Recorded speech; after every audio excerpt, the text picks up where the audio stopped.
그러고 이제 제일 이제 우리 그게 제일 큰 참상이고. 네. 이제 그 다음에 제가 이제 지적한다면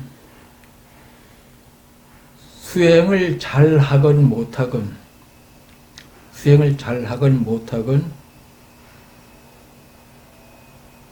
머리를 깎고 중이 돼서 수행을 한다면 그 꼭 갖춰야 될 사항이 있습니다. 그것은 삼위계 비국의 보살계를 지내야죠. 그 모범이 육조 해능입니다. 육조 해능은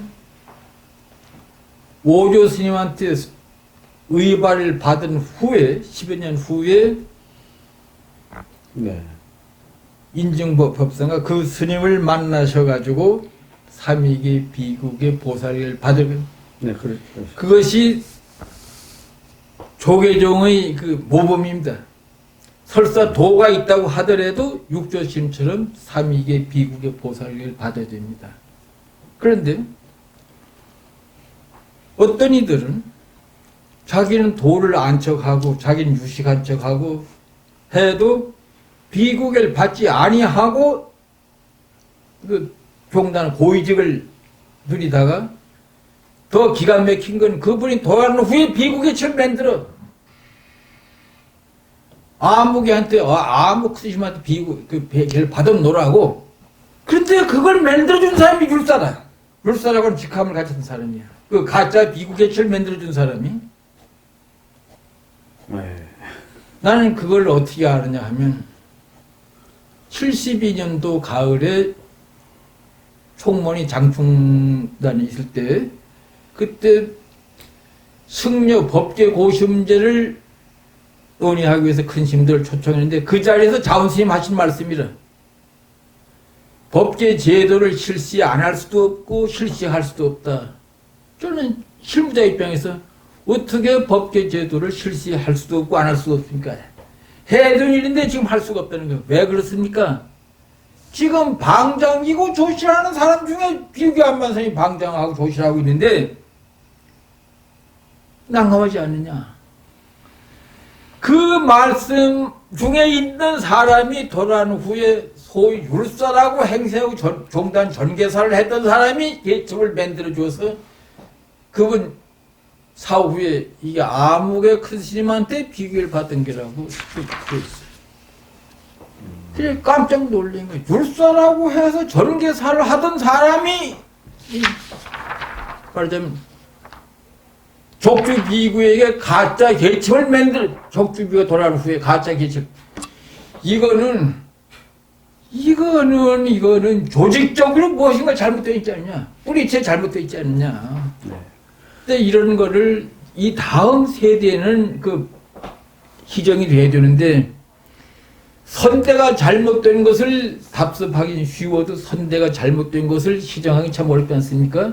이거는 신도고 스님내고 같이 분발해서 희정되지 않으면 고치기 어려운 병입니다. 그러면 그때 어쨌든 미륵도들이 뭐 미륵을 뭐 불교가 아니다 이렇게 보긴 어렵지만 지금 얘기하는 아니 실제 그거는 그 사람들이 미륵을 팔아서지 하는 거죠. 예. 근데 미륵하고는 전혀 관계가 없고 우리가 미륵교 만약 용화종이라고 하는 부처님 말씀을 근거로 해서 용화종이야. 예. 이게 미륵 상생경이나 하생경이 부처님 말씀이에요. 예. 이게 부처님 말씀에 의한 미륵 사상이라는 불교인데 그 사람들은 그건 미륵은 다른 그게 아니라는 그건 얘기죠? 아니지. 예. 이게 동학의 파생. 네. 강일순이가 금산사에 숨어서 있으면서 지나면서 그 동학난을 지나가기 위해서 있으면 그때 금산사에 보고 그 금산사 미륵 부처님이 솥같이 아주 큰 솥같이 던데 그 철물 위에 우뚝 산같이 서 있어. 네.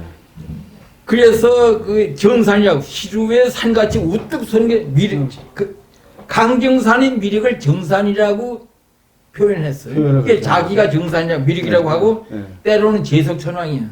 그런데 중요한 대목이 있어요. 출요경에 자제천왕을 자칭하는 것은 악의 꽃이라고 부처님 말씀하셨어요. 제석천왕을 때로는 자제천왕이기도 하거든요. 예. 자제천왕을 자칭하는 것은 악의 꽃이라고. 이게 아주 무서운 대하면 내가 그걸 보고 부처님 당대에도 제석천왕이라고 사칭하고 사기하는 놈들이 있었구나. 네. 그래서 한번 그걸 그 추려경에 네. 한글 이제 그 한글제 추려경에 이렇게 한번 찾아보면 그 대목이 어딘가 나옵니다. 내가 아직 그걸 예, 자세한 예. 경명을 이제 예. 잊었는데 예. 이게 분명히 추리경에 있습니다. 출요경. 요경. 예. 그 이제 적주 얘기는 이제 어느 정도 대충 이제 하신 것 같고 이번에 이제 도척이 어떻게 우리 교단에서 바로 자리 잡게 됐으며 이렇게 바로까지 현재는 이렇게 됐나? 예. 근데 이제 그 문제는 네. 그 참 이 부끄러운 그 얘기인데 저 이제 은사신 금자업자 스님께서 58년도에 총무원장을 하셨습니다. 그럴 때 그 스님께서 당신 생각해 볼 때 당신은 이 큰 살림을 감당하기는 당신 말씀이 나는 참 무식하다. 그래서 내가 그때 나한테 오는 서울대학교 교수라고 하더라. 근데 그 교수 내가 이름을 잊어버렸어요. 네. 이제 서울대학교 교수라고 하는데 경영학과 교수인 것 같았어요. 그때 스님 말씀이. 네. 근데 내가 그걸 내가 그 교수하는 처사한테 묻기를 예. 나는 무식해서 이 큰 교단이 살림을 이끌어갈 제목이 못 된다. 처사. 어떻게 하면 좋겠는가? 그렇게 이제 이 교수한테 물으시니까 그 교수가 두 가지 문제가 있습니다. 인사는 공정해야 되고, 네. 돈은 공개하고 통제해야 됩니다. 인사가 공정하고 돈을 공개하고 통제하면 그 살림은 번창합니다. 그렇지 않으면 돈은 공개되지 않고 통제되지 않으면 그 집단을 부패합니다. 그래서 스님은 상자들한테도 돈은 공개되고 통제되지 않나. 절살림. 네. 근데 솔직히 말씀드리면 우리 스님의 권석들도 돈을 공개하고 통제 극히 드물게입니다. 근데 조계종이 망하게 된 것이 갑작스럽게 교육받지 않고 이 훈련받지 않은 450여 명의 승리가 전국 중조 사찰을 인수해서 운영하다 보니까 각자의 수행도 문제되니와 부족하고 아직은. 사찰 관리와 포교에 적절히 임하지 못했거든요. 예. 근데 그거를 기성 교단이 만암 종종 스님과 효봉 스님과 금호 스님 말씀대로 삼보 사찰과 18개 사찰만 먼저 접수해서 그 도량을 근거로 해서 비구승과 비구니를 교육해서 하나하나 차차 그걸 해갔더라면 그러니까 50년 중반부터 지금 하면 한 67, 8년입니다. 67, 8년에 말하자면 두 세대를 거쳐서 인재를 양성했다고 하면 오늘과는 다를 거 아닙니까? 근데 그거를 몇몇 스님네들이 자기 자리와 또 자기 일당의 그 이익을 위해서 말이 근사하죠. 불법에는 대처성이 없다. 그런데 어떻게 하루불 대처성 용으로 바르냐. 일시에 몰아내야 된다고. 생각 없이 그 말에 현혹돼서 정화랍시고 한 그 결과가 오늘 이 참상을 빚었습니다. 일례로 제가 자주 얘기하는 이야기입니다만 동황난 이후에 이름을 바꿔서 그 사람이 천도교라고 이름을 바꿨습니다. 그런데 천도교의 교세는 전국을 망라해서 지대한 교세였습니다. 심지어는 천도교 재정 규모가 고종 임금님의 황제의 내탕금 그런 것보다 컸으니까 심지어는 손병이 교령이 미국 공사나 소련 공사가 타는 자동차가 타고 싶어. 그런데 임금님이 안 타시는 자동차를 탈 수가 없어요.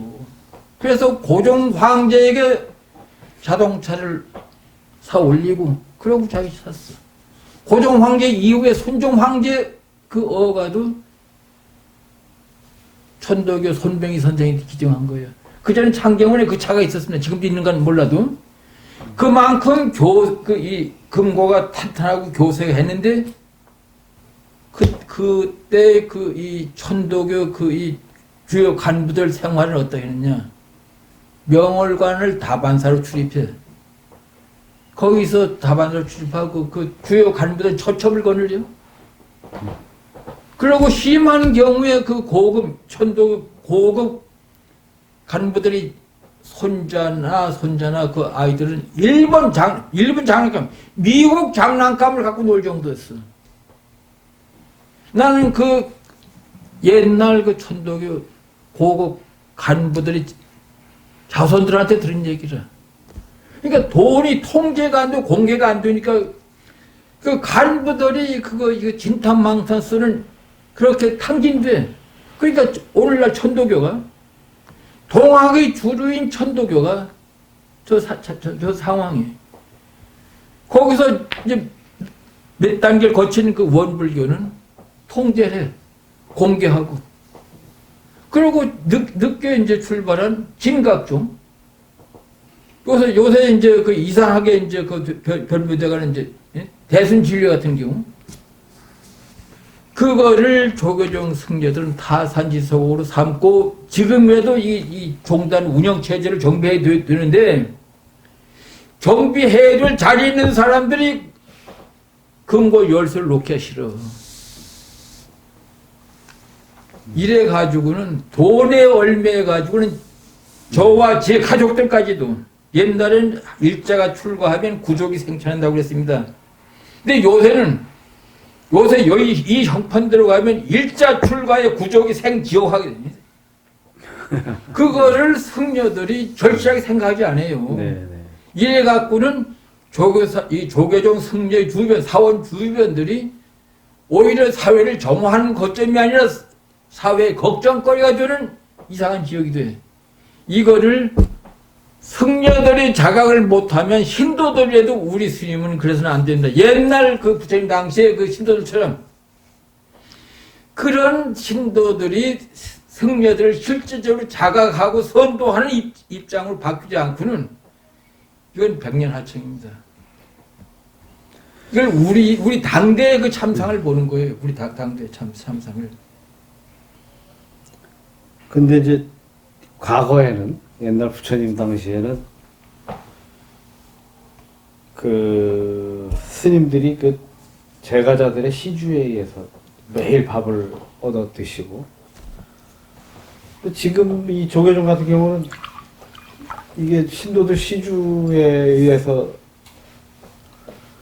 종단이 운영된다. 물론 그런 부분이 뭐 여전히 있지만 무슨 뭐 정부 여러 가지 문화적 관련이라든가 뭐 각종 그런 거에 더 크게 의지하다 보니까 신도들의 역할도 제한적일 수밖에 없지 않나 이런 생각이 듭니다. 아닙니다. 아닙니까? 네. 그래도 사원 경제가 공개되고 통제되면 정부의 지원금이건 특정 신도들이 그 헌금이건 그것이 공개되고 통제되면 타락이 안 돼. 이 이상 더 타락 안 돼. 오히려 이제 절제하고 해서 이제 제대로 갈 수가 있는데 이제 제가 이제 그 걱정하는 분야가 그렇습니다. 옛날에는 스님네들이 사사공양을 신도들이 현장에서 해결해. 아픈 스님을 만나면 현장에서 그 의학을 하고 신도 중에 의사가 있으면 바로 가서 치료해드리고. 근데 지금은 우리 한국 교단은 한 단계를 거쳐서 신도들의 성금이 사찰 금고로 갔다가 저기에 의해서 쓰여지잖아요. 그러면 그 사찰에서는 그 승려들이 사사고향을 책임져줘야 돼.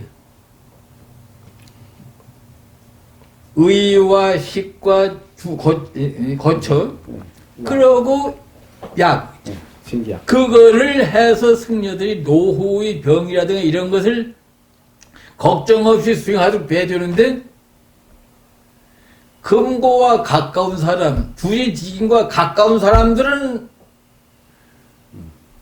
병고에 아무 걱정거리가 없고 노후 보장에 아무 그게 없는데, 금고 열쇠와 멀고 주지신과 먼 사람들은 늙어도 그걸 걱정하게 돼. 네. 이것을 고치는 방법이 공개와 통제입니다. 지금이라도 그걸 해서 승려들이 안심하고 수행하고 정진하도록 그런 분위기가 형성돼야 되죠. 네.